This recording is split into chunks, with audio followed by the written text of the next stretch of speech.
Hello, citizens of YouTube. This is the Geeky Nerd here, and today we're going to be talking about a small but essential piece of everybody's gear, that is batteries, and specifically the SureFire 123A rechargeable batteries here.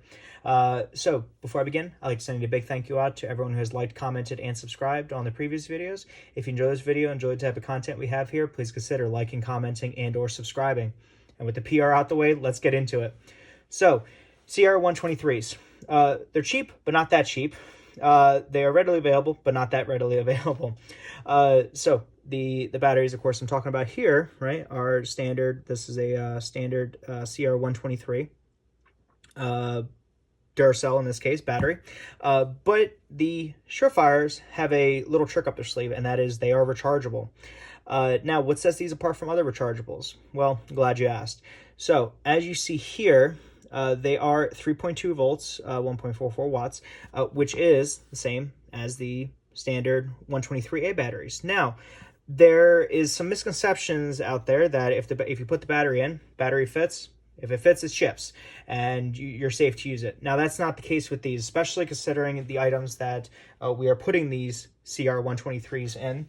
And in this particular use case, I put mine in my Trigicon IR Hunter here, thermal optic. If you guys want to see the review on this, check it out on the channel. See, I took the batteries out just for this. So why is it important? So if you go above the recommended voltage, which you look at some of the other, like Nightcore, which makes fantastic rechargeable batteries, I trust them. Their voltage is a bit higher. It's closer to 4-ish volts, if I'm not mistaken, or 3.7. And if your electronics that you're putting it in doesn't have a voltage regulator to compensate for that, you can end up frying your optics incidentally. Specifically, the Trigicon IR Hunter recommends against putting in rechargeables, but because of the voltage, not because it can't use them, because of the voltage spikes, it doesn't have that built in. So you can fry your own items by trying to use any other batteries. But SureFire, being a name that we trust, and also being that 3.2 volts, it's more than safe to put it in your gun. Now, what's the trade-off?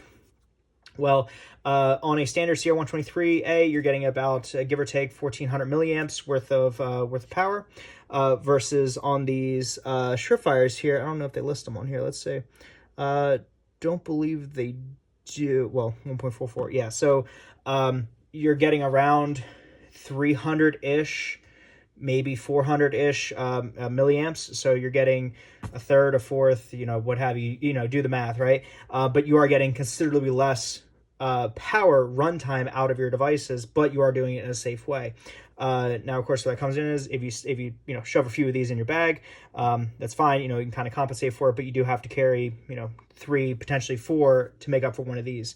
How I like to run my setup and what I recommend is you put these in the device you're using, and then you always keep a brand new fresh CR123 standard in your plug or cap or somewhere in your gun as a backup should these die and you don't need them to die. But again, that's kind of the downside. Of course, the upside is you can recharge them, so you're not having to constantly buy and use these over and over and over and over. Even if you're playing with like your thermal, which thermal eats up these batteries like they're gumballs. It definitely runs into a cost measure. Obviously, I realize I'm saying that, talking about a $5,000 optic. I get it, but just bear with me. It's these little things add up. Now, one thing I will say about the SureFires here, at least in these ones, these are new production at the time of this video, going up here, but let me see if I can focus here. So get the focus. Yeah, so these ones say they're made by Grand Power, made in China.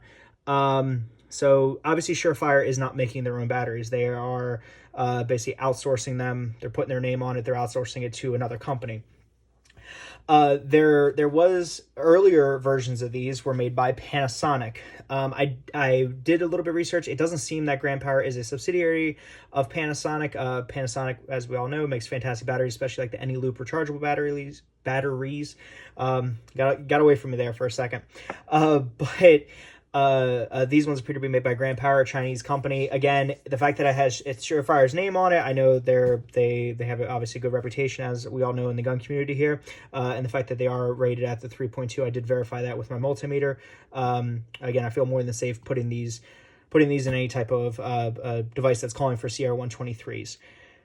And finally, it does come with a nice little compact charger here. It does run on micro USB, so kind of a downside, but it is nice to be able to just throw it in your pack if you're already running your nods and you have or another thermal device and you have a external USB battery pack. You can just have this as your kind of backup in the field as you need it. They do recharge in about from dead about 2 to 3-ish hours. I've seen it take up to 4, especially on like when they really are drained down.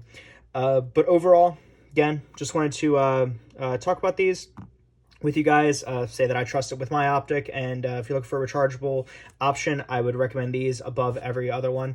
Final closing note is that there are some out there that have a micro USB plug-in. Those seem, again, it's the quality of them that you're unsure about. So it may say it works, but you know, anyone can say anything. So it's really, do you want to risk it and chance it the first time? And if it works, great. But on something that is of considerable value to you, I would say don't risk it. Go with the more reliable option that has this and plugs in here, and you're saving everything, as well as having a true 1-to-1 size where you know, it lines up to where some of these rechargeable ones, they're a little bit bigger, a little bit smaller, a little bit taller, so they don't fit in the exact clearance of the CR123, but where these are exactly perfect for that. So with that, guys, hope you enjoyed the video. If you did, please consider liking, commenting, and or subscribing. If you have any questions, concerns, or anything you guys want to add, anything you think I missed, please, again, put that down in the comments. And I hope everyone's having a wonderful, awesome, fantastic day, and I'll catch you guys next time. See you guys.